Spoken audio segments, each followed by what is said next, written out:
สวัสดีค่ะเจ๊จอย CPN Car Center ค่ะร้านของเจ๊นะคะมี4สาขาค่ะสาขา1อยู่ที่แม่โจ้สาขาที่2ตรงข้ามวัดกุมารสาขา3หน้าหมู่บ้านขนเวียงหางดงและสาขา4สาขาสันปะตองนะคะ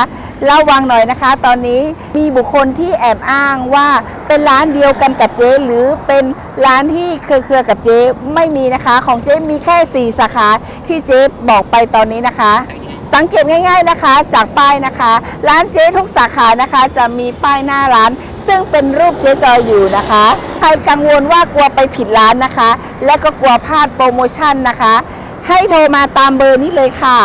0619246563ค่ะอีกเบอร์หนึ่ง0887899463ค่ะเจ๊จอยจัดให้ค่ะ